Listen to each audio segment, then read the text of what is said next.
Holidays-nale, adu namma GT Holidays da. GT Holidays, South India's #1 travel brand. You know you are special when you're with GT Holidays. உச்சநீதிமன்றத்தில் வழக்கு தொடர்ந்தவர்களை திமுகவினர் மிரட்டுவதால் தான் சிபிஐக்கு மாற்றப்பட்டுள்ளதாக இணையமைச்சர் L Murugan தெரிவித்தார். நாமக்கல் மாவட்டத்தில் நடைபெற்ற மறைந்த முன்னாள் பாஜக மாவட்ட தலைவர் மனோகரனுக்கு பாஜக சார்பில் நினைவேந்தல் நிகழ்ச்சிக்கு பிறகு செய்தியாளர்களை சந்தித்த போது இவ்வாறு கூறினார். உச்சநீதிமன்றம் கரூர் வழக்கு சம்பந்தமாக ஒரு பெரிய தீர்ப்பை கொடுத்திருக்கிறார்கள். அந்த தீர்ப்பானது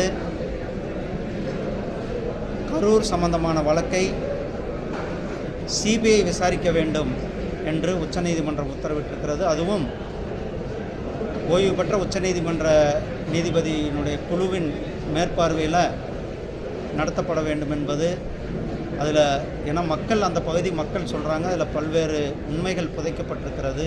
இதே நேரத்தில் மதுரையில் எங்களுடைய மாநில தலைவர் திரு நயினார் நாகேந்திரன்ஜி அவர்களுடைய மாநிலம் முழுவதுமான சுற்றுப்பயணம் நேற்று தொடங்கப்பட்டிருக்கிறது.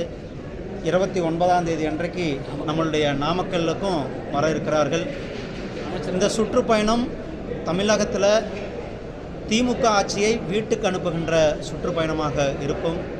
திமுகவினுடைய தோல்விகளை, திமுகவினுடைய ஊழல்களை, திமுகவினுடைய நிர்வாக திறமையை, திமுக மக்களை ஏமாற்றுகின்ற செயல்களை எல்லாம் மக்களிடத்தில் எடுத்து வைக்கின்ற அதே நேரத்தில் கடந்த 11 ஆண்டுகளாக மாண்புமிகு பிரதமர் திரு நரேந்திர மோடிஜி அவர்கள் தமிழகத்திற்கு செய்திருக்கின்ற மிகப்பெரிய சேவைகள், அதேபோல் தமிழ் மொழி, தமிழ் கலாச்சாரம், தமிழ் பண்பாடு, தமிழ் இலக்கியங்களுக்கு மாண்புமிகு பிரதமர் திரு நரேந்திர மோடிஜி அவர்கள் ஆற்றியிருக்கின்ற சேவையெல்லாம் மக்களிடத்தில் எடுத்து செல்லும் விதமாக இந்த யாத்திரையானது அமைந்திருக்கிறது.